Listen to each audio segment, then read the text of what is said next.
యమ్మీ యమ్మీ chicken pan cakes. చాలా చాలా protein rich food. Main ఏంటంటే చాలా ఈజీగా అయిపోద్ది, చాలా ఈజీగా అయిపోద్ది. 10 minutes లో అయిపోద్ది. అన్ని ప్రిపరేషన్స్ చేసుకుంటే ఎక్కువ గ్యాస్ అవ్వదు, ముఖ్యంగా ఆయిల్ ఎక్కువ పడదు. ఇది డీప్ ఫ్రై కాదు, ప్యాన్ మీద ఫ్రై చేసుకుంటాం. చాలా ఈజీ. ఇంగ్రీడియంట్స్ కూడా పెద్దగా అవ్వదు, కానీ టేస్ట్ మాత్రం అద్దరిపోతుంది. చికెన్ ప్యాన్ కేక్స్ అనమాట. సో చికెన్ ఒకటి ఉంటే చాలు, మిగతా ఇంట్లో ఏమున్నా సరే వాటితో చేసేసుకోవచ్చు. సో వీడియోలోకి వెళ్ళిపోదాం.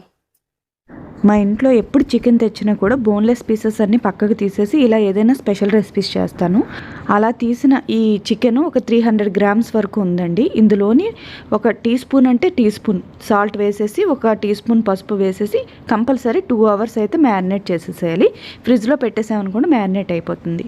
ఆ తర్వాత ఒక మిక్సీ జార్ తీసుకొని జస్ట్ బ్లెండ్ చేయాలన్నమాట. బ్లెండర్ ఉంటే బ్లెండర్లో వేసుకోవచ్చు, చాపర్ లాంటిది ఉంటే. నేను మిక్సీలో జస్ట్ పలసిస్తూ బ్లెండ్ చేస్తే చాలా ఈజీగా అయిపోతుంది. ఇప్పుడు అందులోకి 1 టీ స్పూన్ వరకు గరం మసాలా వేస్తున్నాను. ఒక చిన్న పావు టీ స్పూన్ వరకు మిరియాల పొడి వేస్తున్నాను. అలాగే పిల్లలు మొన్న పిజ్జా చేసుకున్నారండి ఇంట్లోని. అయితే వాళ్ళు ఇన్స్టామార్ట్ నుంచి ఏదో ఒక శాషెట్స్ రప్పించుకున్నారు. ఒక 10 ఆరిగానో ప్యాకెట్స్, ఒక 10 చిల్లీ ఫ్లేక్స్ ప్యాకెట్స్. చాలా బాగున్నాయి ఫ్లేవర్ అయితే. అవి వేసుకున్నాను, అవి లేకపోయినా పర్వాలేదు. అలాగే 1 టీ స్పూన్ వరకు అల్లం వెల్లుల్లి పేస్ట్ వేసుకున్నాను. మీ దగ్గర soya sauce, chilli sauce, vinegar ఇవన్నీ ఉంటే వేసుకోండి చక్కగా. లేదంటే అల్లం వెల్లుల్లి పేస్టు, కారం ఇవి యాడ్ చేసుకున్నా సరిపోతుంది.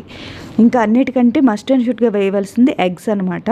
ఒక 2 గుడ్లు తీసుకొచ్చి పగలగొట్టి అందులో వేసేసాను. ఒక 2 టేబుల్ స్పూన్ వరకు కార్న్ఫ్లోర్ వేసాను. ఇంకా కొంచెం కొత్తిమీర ఉంటే కొత్తిమీర వేసుకున్నాను. దాన్ని పూర్తిగా కలపాలి. మన దగ్గర ఇంకా కావాలి అని అనుకుంటే క్యారెట్ తురుము, క్యాబేజ్ తురుము, ఇలా వెజిటేబుల్స్, క్యాప్సికమ్, ఇలా మనకు నచ్చిన ఇంగ్రీడియంట్స్ వెజిటేబుల్స్ ఏమున్నా వేసుకోవచ్చండి. నేనైతే మాత్రం ఆనియన్స్ కూడా వేయలేదు. జస్ట్ అలాగా ప్రోటీన్ ఎక్కువ వెళ్ళాలనే ఉద్దేశంతో జస్ట్ అలా ఇలా ఓన్లీ చికెన్ తోటి చేసేసాను.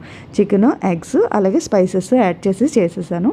ఇంకా తర్వాత దాన్ని బాగా బీట్ చేసుకొని ఒక లోతు గరిటె లాంటిది తీసుకొని ప్యాన్ మీద కొద్దిగా ఆయిల్ అప్లై చేసేసి చిన్న ఆమ్లెట్స్ లాగా, ప్యాన్ కేక్స్ లాగా వేసేసుకొని మూత పెట్టి సిమ్ము మీద మగ్గించాలన్నమాట. కంపల్సరీ మూత పెట్టాలి, లోపలంతా బాయిల్ అవుతుంది. ఇటు ఒక 5 minutes మళ్ళీ తిప్పేసి మళ్ళీ ఇంకొక అటువైపు 5 minutes అలాగే మూత పెట్టి మగ్గించేస్తే మనకి చాలా సాఫ్టీగా జ్యూసీగా pan cakes, chicken pan cakes అయితే రెడీ అయిపోతాయి. చాలా బాగుంటుందండి. డైట్ చేసే వాళ్ళకి సూపర్ ఫుడ్ అండి ఇది.